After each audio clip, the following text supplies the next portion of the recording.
Bismillahirrahmanirrahim. Assalamualaikum warahmatullahi wabarakatuh.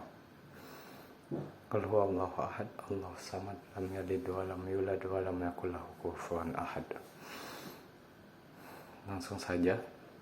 Kali ini saya akan mereview materi lagi untuk memenuhi ujian akhir semester mata kuliah etika hukum dan profesi yang diampu oleh Bapak Komarudin. Langsung saja masuk ke pertemuan yang pertama, yaitu introduction. Di sini pengenalan tentang materi, overview materi, penjelasan etika hukum dan profesi secara umum, dan kemudian membahas tentang sistem perkuliahan, kontrak kuliah. Adapun juga pembagian tugas serta kelompok. Kemudian pertemuan selanjutnya yaitu materi tentang tinjauan umum etika. Definisi etika. Etika berasal dari kata Yunani yaitu ethos yang mengacu pada adat, kebiasaan, dan akhlak baik. Etika merupakan kajian kritis terhadap nilai norma dan pandangan normatif secara kritis.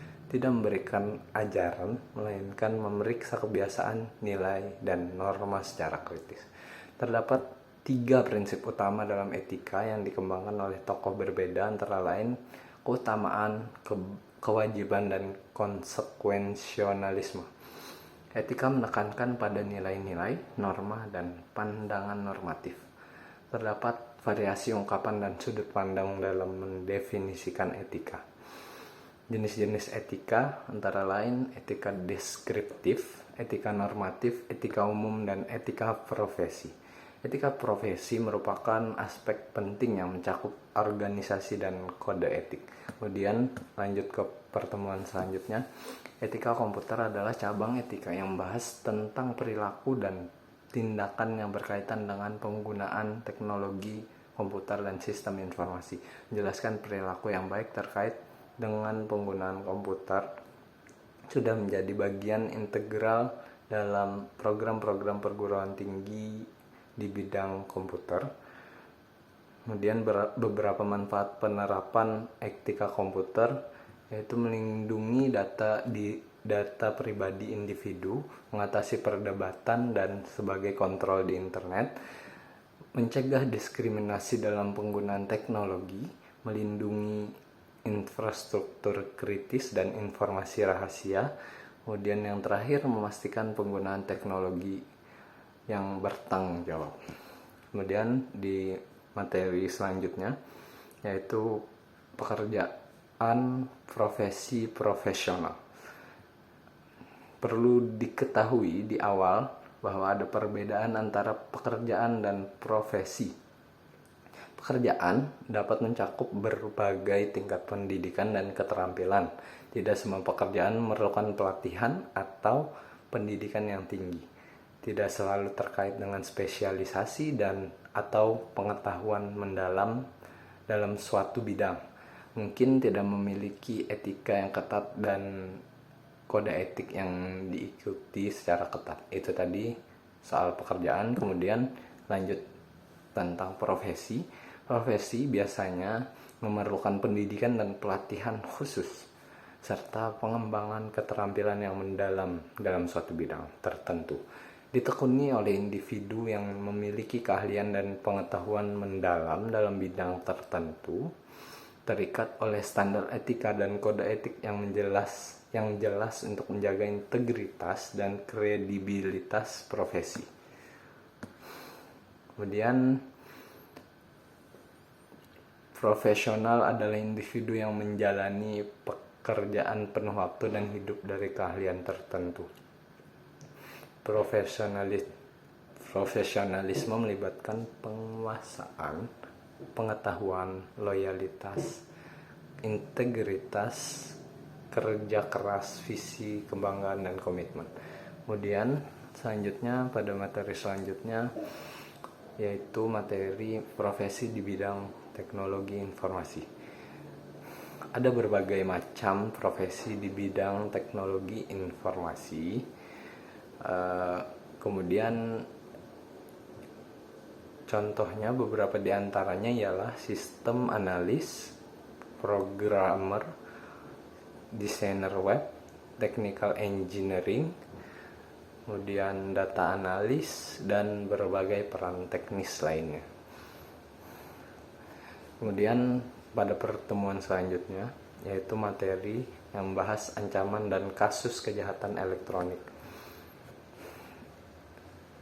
Di sana dijelaskan bahwa ancaman itu mencakup perilaku yang berpotensi merugikan individu atau entitas. Kemudian kasus kejahatan elektronik melibatkan penyalahgunaan teknologi elektronik untuk tujuan ilegal. Kemudian pada pertemuan selanjutnya yaitu progres UTS, yaitu melaporkan progres dari ujian tengah semester yang berupa video presentasi kelompok.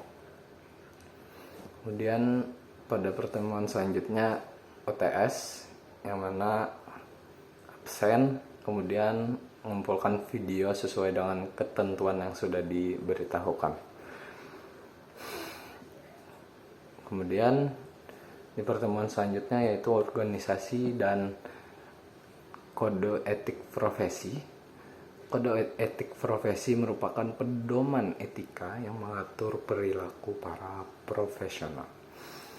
Organisasi profesi berperan dalam mewakili, mengatur, dan meningkatkan kepentingan anggotanya.